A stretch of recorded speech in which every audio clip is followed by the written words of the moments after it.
Udumo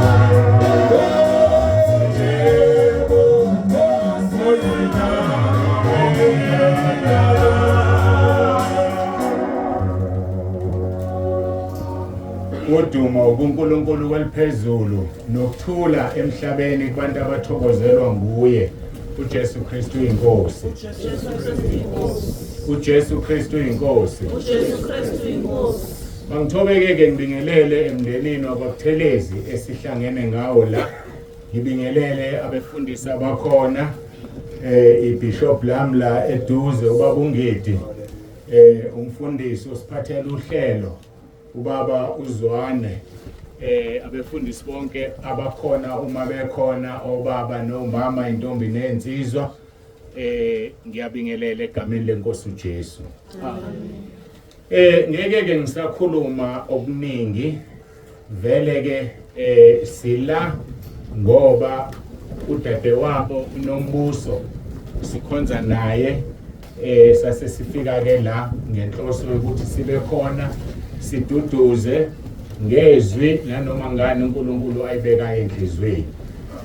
Ngizozama ke ukuba mfushane ngiyamkhola uNkulunkulu ngomoya wakho ingcwele uzongisiza. Sovula izwi lenkosi esizolithola encwadini kaJobe uchapter 27 siqale kuverse 8.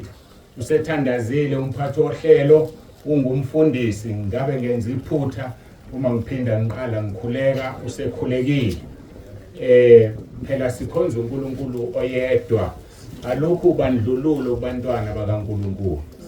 Uthi ke uverse 8 okuyiyona kuyitheme yosuku lwanamhlanje imangalile ukuzwa ukuthi izwi leli umphathi ohlelo akathi wasindiswa ngalo kanti lona uNkulunkulu alibekile kumina.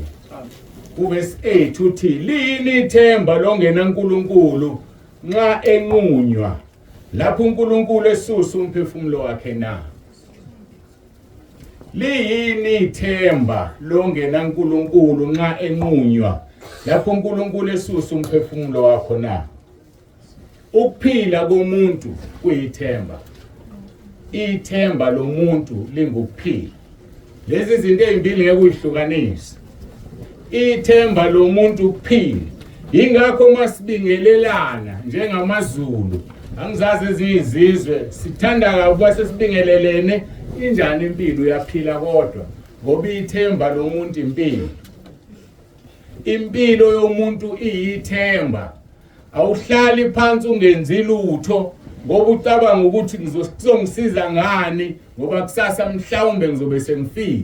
Kodwa siphile ethembeni lokuthi sobe siphila nakusasa bese uyayenza into oyenzayo. Ngale kwalokho ngaba sinazi izindlu ngabe uthi angizothi ngiyaqala ngiyayakha indlu yami ngivele ngife. Ngone ngihlale nje ngisonga izandla. Yikho ke ngithi ukuphila komuntu kuyithemba nethemba lomuntu lingukuphila. Kodwa ke kunesikhathi esibekwe uNkulunkulu sokususwa komphefumulo. Lithi ke lelizwi liyini ithemba lomuntu ongena uNkulunkulu nxa enqunywa lapho uNkulunkulu esusa umphefumulo wakhe na. Sengaqala nje ngikubuze liyini lakhe ithemba. Mangathiwa namhlanje usuku lokugcina lwakho emhlabeni. Ngoba iqiniso limile uyithintile umphathi ohlelo. Ukhona njengoba sihlezi sonke la khona unumber 1. Noma sizothi unumber 2 emva kwasakhe. Ukhona la phakathi wethu. Ungaba yimi, kungaba wena. Akekho umuntu omele othini njengentethe. Sonke siyahamba sakhile la. Liyini ithemba lakho na? AmaHebheru 9 verse 27 athi njengalokhu kumiselo kuba abantu bonke bafe kanye emva kwalokho kwahlulela. Hayi sisazoma phambi kwesihlalo sokwahlulela. Uyathanda noma uthanda insizwa yakini noma intombi yakini asebekunqomile bathi unyathela ngabantwana. Angazi unyathela ngani phambi kwesihlalo sokwahlulela. Kodwa iqiniso lithi sonke simiselwe ukufa emva kokufa ukwahlulela. Liyini ke ithemba lakho uma usumile phambi kwesihlalo sokwahlulelwa na? Ngoba umzimba unendawo Masiqeda la siyahamba siyobeka usakhi umzimba wakhe endaweni yawo. Kodwa umphefumulo wakho ngibuza ukuthi kuphi indawo yawo na? Ngoba uNkulunkulu ngesikhathi edala umuntu lapha kuGenesis 3 verse 19 wathi ngesithukuthuku sakho uyokudla isinkwa sakho uze ubuyele emhlabathini lokho wathathathwa kuwo ungumhlabathi uyophenduka umhlabathi. So lo mzimba lo unayo indawo yikuphi? Yile ngimphezwayo nohlezi phezwayo okungumhlabathi. Umphefumulo wakho nxa unqunywa liyini ithemba lakho na? Umphefumulo ke ubuyela kuNkulunkulu okunguyena owawunikayo. Ngesikhathi edala umuntu wambumba umuntu ngomhlabathi wayesephefumulela umoya wakhe kumuntu, umuntu waba umphefumulo ophilayo. Ngakho ke uma umphefumulo uphuma umzimba siyawutshala la bese sithini? Sithi usakhi akasekho ngoba inyama le akuyena usakhi. Usakhi yilo sephumile wahamba ophambi komdalo wakhe njengamanje njengoba sikhuluma. Uthi kowami umbuzo wena liyini ithemba lakho? Lapho siyothi sihlangene siutshala umzimba wakho ube umi phambi kaNkulunkulu odala izulu walendlala wadala umhlaba ophanyekezeni. Liyini lakho ithemba na? Bekuyokusiza ukukhumbula ukuthi siwuluthuli lomhlabathi. Lithi izwi lenkosi sifana nembali yotshani. Njengoba kunomoya nje uyayiphephetha umoya imbali yotshani ihambe iyowela kude ibisingayikhumbuli indawo yayo. Yafuna ngitshela imfihlakalo. Yabona uNkulunkulu engamvusa manje usakhi la. Akasazi sonke la. Isho abafowabo ngeke asabazi. Ngoba kudala uNkulunkulu ukuthi make waphuma nje umphefumulo kulomzimba usuhambile. Uma ubuya awubazi abantu ufana nembali yotshani ephephuka ihambe la iphaphama khona iyazi ukuthi isuka kuphi. Futhi ezulwini kuseduze ngalendlela lehlula ukwenza. Uma ngizwa ukuthi wahamba ngasikhathi sini wazotholala ngakusasa emini wase kukudala efikile lapha kade esebenzela khona. Njengamanje umzimba lo akekho la. Uma uJesu evuka ethuneni besuko Maria beyombheka bafika isidumba sekho bayabuza ukuthi uphi nembekephi efika amadoda. Uma ejika ubona indoda noma insizwa ucabanga ukuthi umnikazi wengadi uyayibuza uthi umbekephi na? Le ndoda yathi Maria. Uthe mayizwa kusho njalo wezithi hayibo lo muntu ongibiza kanje yilo engizomfuna mina ngithi ufile. Wathi yagijima uyomgona sebona ukuthi uJesu wathi ungangithinti angikakayi kubaba. Hamba ukutshela abafowethu ukuthi ungibonile kodwa ungangithinti angikakayi kubaba. Mawulifunda ke iBhayibheli siyatshela ukuthi uJesu wayese Hades eyoshumayeza imimoya. Lapho mayibuya ukuthi ngiphethe ihluthulelo zokufa leze Hades. Mayisebuya kuyadlula la kuMaria. Uthi ungangithinti kwakusekuseni. Ntambama ngalelo langa wangena odongeni abafundi behlezi. Bathuka wathi ningathuka ngilona ithoba. Wathi wozani nizocheka la nibona amanxeba. Ntambama same day wayesebuya ezulwini ethi ngithinteni ekuseni kade ethi ningangithinti. Ngamanye amagama ezulwini kukude ngamehlo omuntu kodwa kuseduze ngomzuzu omncane usufikile. So asifundeni ke bazalwane ukuthi uma umuntu esela akusizi ukuthi sithi uhambe kahle ngoba akasekho akezwa.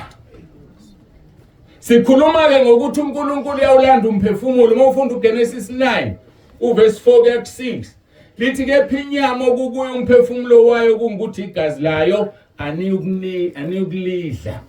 Umphefumulo kumuntu uhlala egazini. Nanoma isiphiki isilwane.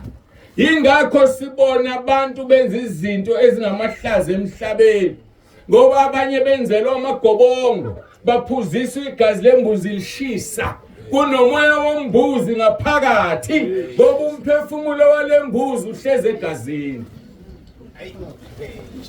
Uma wadla ubende ngelinye ilanga noma benkomo noma bembuzi wokwazi ukuthi umphefumulo leso silwane uphila kuwe.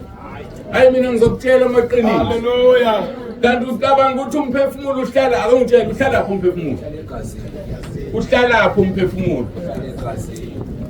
Ayikho enye indawo awuhlala enhlizweni inhliziyo iphampa igazi elihamba nomphefumulo. Nanti izwi liyasho inyama okubuya umphefumulo wayo kungukuthi igazi layo aniyukuyidla kodwa eleni igazi okubula umphefumulo wenu ngiyakulibiza kuzo zonke izilwane ngiyakulibiza nakubo bonke abantu ngiyakubiza umphefumulo wabo omunye esandleni somunye ochitha igazi lomuntu igazi lakhe liyachithwa ngabantu ngokuba uNkulunkulu wamenza umuntu ngomfanekiso wakhe. So yazika ukuthi uma wadla igazi kungabe lenkukhu nomoya wenkukhu kuwe akumangalisi unelezi inkingo onazo woza kuJesu sikukhulekele ukhululwe kumoya wembuzi khululwe kumoya wenkukhu ngoba umphefumulo wakho uhlala egazini nowezilwane uNkulunkulu wafaka umphefumulo wakhe ezilwaneni noma yini ephilayo enomphefumulo umphefumulo uhlala egazini. Liyini ke ithemba lakho mawungenayo uNkulunkulu sekwaphililwane kuwena na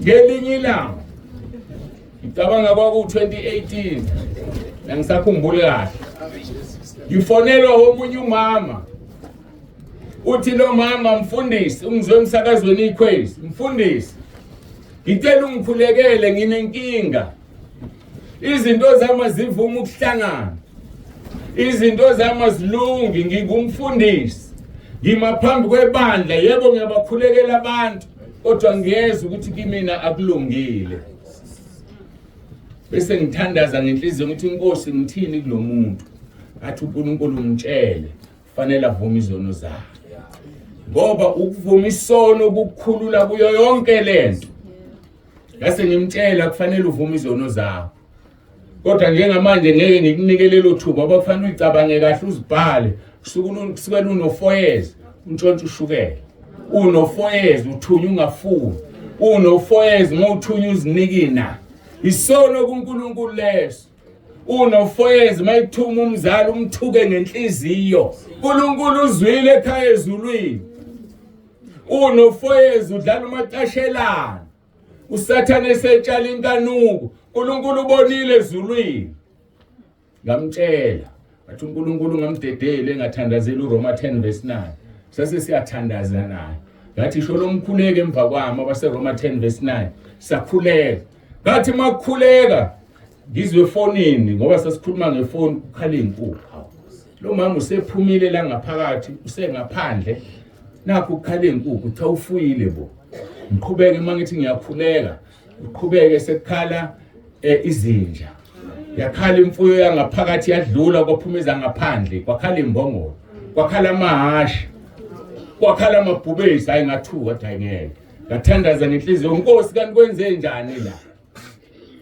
wathi unalomoya okuthula igiyona unenqwaba yamadimoni qedela ukumkhulekela umyeke uzodilivela mayisebuya ayike saqeda ngamyeka ngakubuza kwenzekani lapho nama ngazi baba nama ngazi labuya izwi la sahlona kubhala izono zakho ungifonele mase uqedile ngangakabhukhwa ngazi kwadlula insuku engakwafona mayisefona useyilanda indaba yakhe sengiya understand andikho kukhalelwane uthi ubaba wami wayenyanga ngangihamba naye noma ngiyintombazane imphathela isikhwama ubengenabo abafana ngangiyazi yonke imithi nalapha eyimba khona ubaba ngihamba naye ngelinye ilanga ngathi ubaba ungifaka izizwe wangigcaba wangifaka izizwe uvuma izono zakho kanti yizo lezilwane esithi zizwe mhlawumbe wabafaka izizwe nawo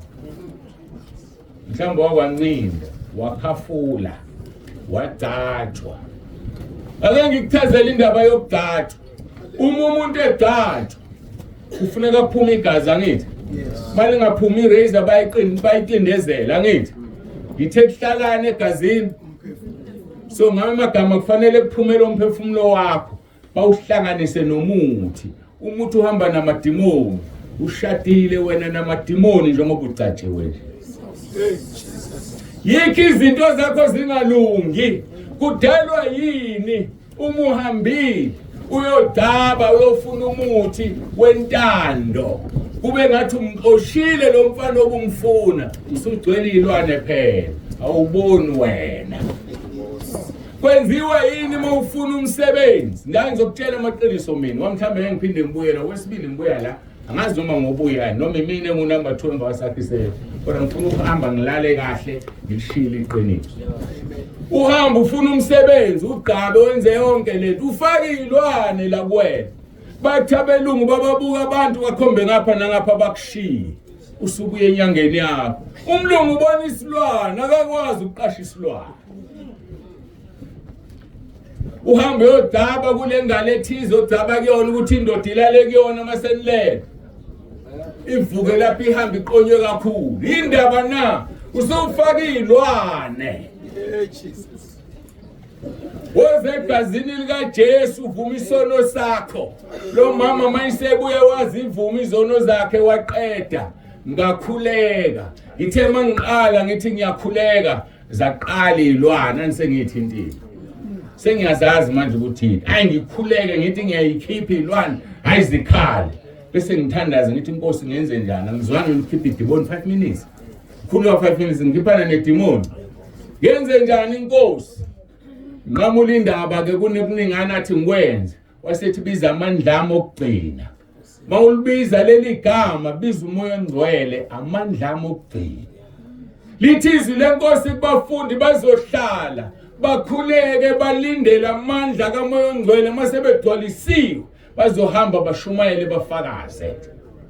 So amandla kamoya ongcwele amandla okugcina kaNkulunkulu ngisho uJesu ekhulela uMaria ethi kuzokwenza kanjani indoda angayazi athi ngilosi amandla ophezulu konke azokwengama umoya ongcwele uzohlala phe kwakho ukuzozalwa uzothiwa ubungcwele ngakho umoya ongcwele nimhloniphe amandla kaNkulunkulu ngasho ngathi ngegama lika Jesu Kristu waseNazaretha nangamandla kamoya ongcwele phumani bavalelisa baphuma haya ngishongo kaningi wasengithinta amandla kamoya ongcwele.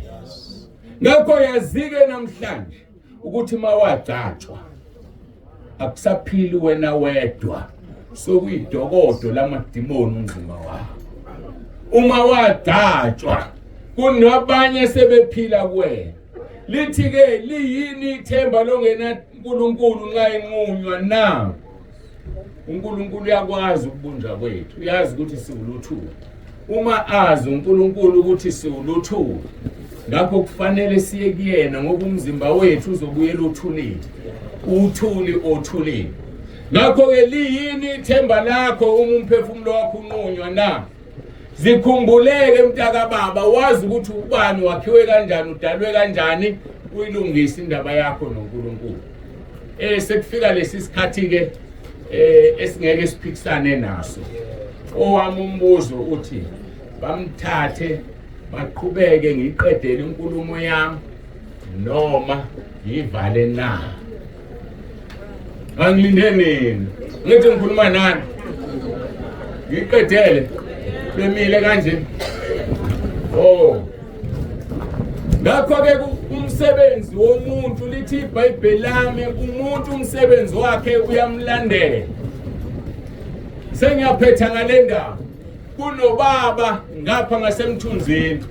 Wayentshontsha inkomo. Kuthe lokho ephile entshontsha inkomo bemsaba bemazi ngoba wayegqiha ehamba inyanga. Hayi kodwa lithema selifikile usuku lokufa ngoba usuku lokufa lizofikela noma ubani. Noma uyinsizwa yakini noma uyintombi yakini noma ubaba wakini wonke umuntu uyagoba. Ngoba kekho melothi njengentethe. Thema lifika usuku ezwakala egula ethi nazi inkomo zakwakhanyile zingivimbile. Awuzivimbe mawuyaphi kufanele ngihambe. Nazi inkomo zakwaDlamini ake nibabize ngizoxolisa. Bathi mabebizwa befika sekufanele axolise vele vale kumlomo angakwazi ukukhuluma. Hayi phela sesifikile isandla sasezulwini, zonke izono zakho ziyokufumana. Kumnandi usadla isono manje, kodwa liyeza usuku oluvutha njengeziko, lapho bonke abantu abaziqhenyayo nabenza okubi luzobashisa lungabashiyela impande nagatsha.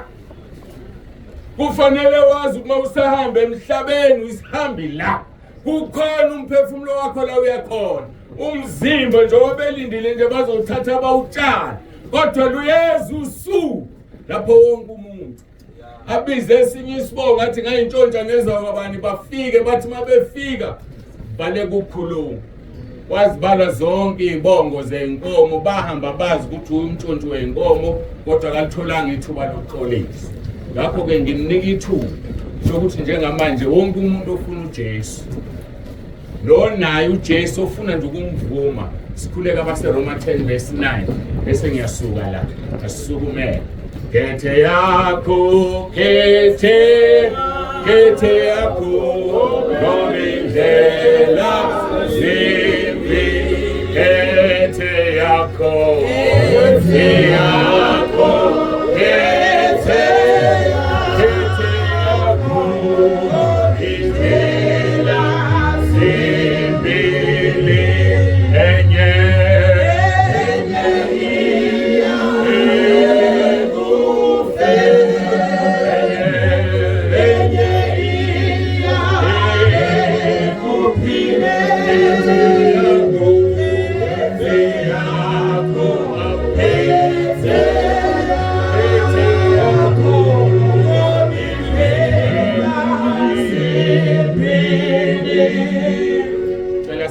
izandla kanje nikhulekele umkhuleko emva kwami.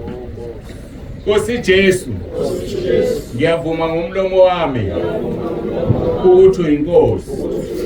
Ngiyakholwa enhlizweni yami ukuthi uNkulunkulu wakuvusa Nkosi Jesu kwabafileyo. Ngiyakhuleka egameni lakho Nkosi Jesu ukuba ungisindise. Usathana ngimfuni, amadimona ngiwafuni. Ngiyacela Nkosi Jesu uphathe ukuphila kwami, ungilondoloze uzongivuse ngosuku lokugcina. Ngiyabonga egameni lakho Nkosi Jesu. Amen. Ake ngikhulekeke kafushane nisamile niphakamise izandla. Baba, egameni lika Jesu, nanti ibandla lakho uyabaza sebekhulekile bavuma bathi uyinkosi. Ngiyacela ubahlanze ngegazi lakho, ngiyacela ubangcwelise bakulungele uhamba uye ekhaya, ngoba usakhela ikhaya elihle kunaleli lapho sizophila khona ingunaphakade. Kodwa abawutamo olukhulu abangafuni ukulalela, ubabekela umlilo wasesihogweni ozoqeda amaphikankani. Ngegama lika Jesu ophilayo ngiyala yonke imoya amandla obumnyama wanasabelo. Ngegama lika Jesu mabasindiswe bonke abawukhulekile lo mkhuleko, ubaphe ukulunga okungekhona kwemvelo kodwa ngokukholelwa egameni lakho. Ubasuthise ukulangazela kwabo besesemhlabeni. Ihubo 103:5 uyakwazi abakudingayo banike Nkosi balungele ukuya ekhaya ezulwini. uJesu Kristu inkosi. Amen. Ngiyabonga ngibuyisela kumphathi wahlelo.